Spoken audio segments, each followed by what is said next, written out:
Since we weren't stopping between Singapore and London, Captain Mastarian and the crew had acquired an underwater camera and gifted it to Callie. Before each dive, I helped her suit up. Beneath the surface, I did all the troubleshooting. By the time we got to London, I was an integral part of her adventures. If not for that to keep me busy, I don't know. Most of the time, my whole body ached. On more than one occasion, I coughed my mask loose underwater. I almost threw up in it once. If Captain Mastarian had dropped anchor while I was standing underneath, I'd have contemplated which would have felt worse, moving or staying put. I should never have tossed that morphine. I remember the night before what I'd later come to think of as our very memorable dive at Canary Wharf in the former London Docklands area. Callie asked if I felt depressed about something, if I felt ill, if I felt anxious about diving, in particular about sharks. Yes, the sharks, I said, but she insisted the River Thames was safe.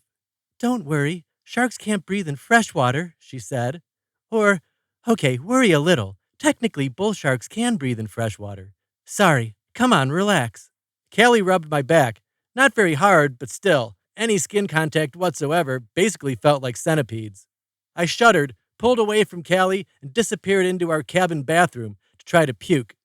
Then I remembered I hadn't eaten, and then I puked anyways. It felt great. The muscle contractions, they always had a masochistic, soothing sort of effect, the essence of addiction.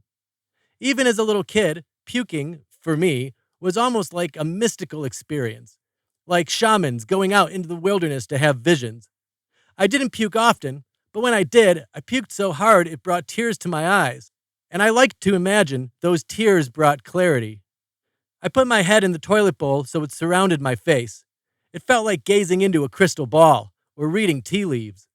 I waited for the smell to hit my nostrils to speed things along. A second later, vomit came roaring up my esophagus, and with it, a revelation. All of a sudden, I knew the real reason why Callie was so much more comfortable than I was underwater. And it had nothing to do with sharks or painkiller withdrawal. It had nothing to do with me at all. It was because underwater, people can't communicate with words. No wonder Callie liked it so much.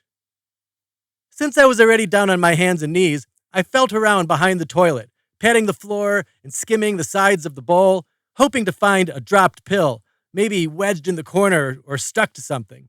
It would have been covered in pee and hair and dust and grime, which was bad, seeing as such things make pills hard to identify. Damn. The only pills left were in my fake leg, and I'd already used up my daily ration. Not that floor pills would have counted against that, of course, but the floor was empty. So I got up, opened the medicine cabinet, and took out the Tylenol PM. I read the ingredients to make sure. Yes, diphenhydramine. That shit puts you right to sleep.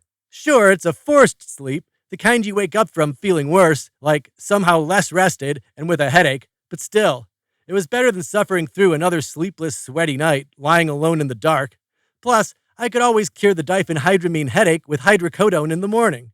So I took 4 times the recommended daily dose, washed it down with some water, and almost immediately threw up again. I didn't that time, but nevertheless, clenching my stomach tightly, hunched over that toilet bowl, I wondered if maybe it was a good thing that fatherhood wasn't in my future.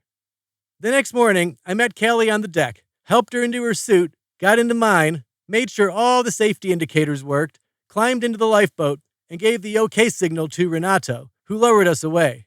I would have given the thumbs up, but Renato was from Sardinia, and so thumbs up would have meant up yours. Literally, sit on this and spin.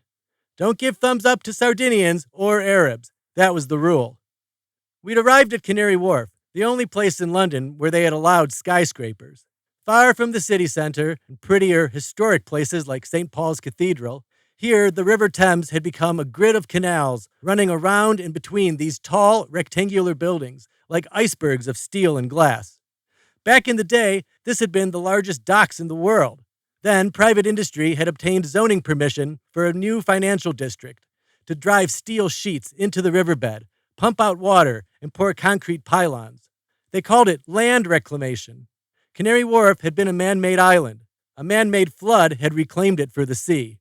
And now we were docked here, floating 20 to 30 feet above the old docklands, anchored to the roof of a tube station. Callie and I swam down into that tube station, down the longest flight of escalators I'd ever seen, me in the lead, past ticketing windows and ATMs and the entrances to underground malls, then over the ticket gate, down a smaller flight of escalators, and into the part where the trains had once arrived. Callie's shoulder flashlight reflected off one of them, and I noticed her behind me. She jabbed her finger towards the tube doors. She wanted to swim down the tunnel, so we did. My mechanical arm broke the doors, and into the dark we swam. Or, I guess, swam walked through 7 cars full of corpses. It must have been rush hour. Lots of suits and ties, and briefcases and computer bags.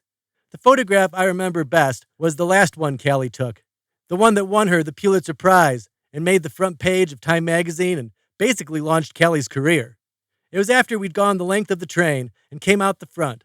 Callie took a picture of the lead car from the outside.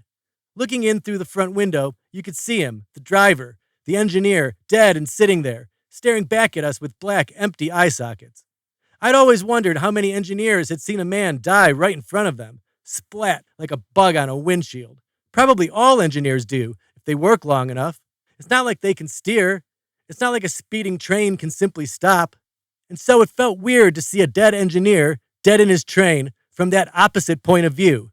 Almost as if a normal human, maybe suicidal, maybe just unlucky, I don't know, but for whatever reason, had found themselves staring down the white lights of a train and somehow won. No wonder everyone loved it.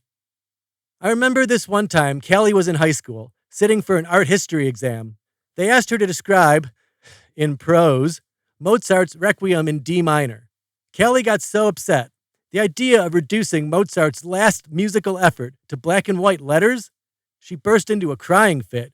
She didn't write a single word on the exam paper. She just handed it back to the teacher with the answer key covered in tears. She got an A. When Callie changed her mind about having children, she never sat me down to talk about it. She just stopped my hand one night when I reached for the condoms I didn't want to use. Next thing I knew, we were going at it, having wild, crazy sex, without even having taken off our underwear. It felt like we were in the movies. Don't worry, I won't go into too many details, but this kind of thing did keep happening. Out of nowhere, she'd pin my hands back, blind me with thrashing hair, work her way down, then come back up with this wild look about her, eyes half closed, like she couldn't control herself. I told myself, if you were a smart man, you'd just enjoy the ride. After all, I was getting what I wanted.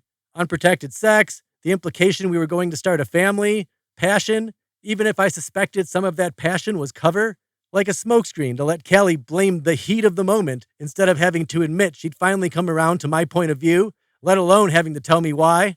Hell, I probably would have brought it up myself in conversation if I hadn't feared it might break the spell. And then I found that photograph. It was a photo Callie had taken of me in Cinque Terre without me knowing about it. In it, I'd been watching those little kids playing soccer. She'd captured that brief moment when I had started to cry. And I remember, it made me so angry for a second. What, was she having pity sex with me, I thought? Then I thought, what the fuck are you thinking? No woman has ever tried to get pregnant out of pity. Yeah, maybe she saw you watching those kids playing soccer and saw something in you she hadn't before. You know it was morphine, but maybe she thought it was the capacity to be a good father. And maybe morphine brought that out. Who cares? I finally decided I didn't. All that mattered was Callie wanted to have a baby, and I was going to enjoy the ride.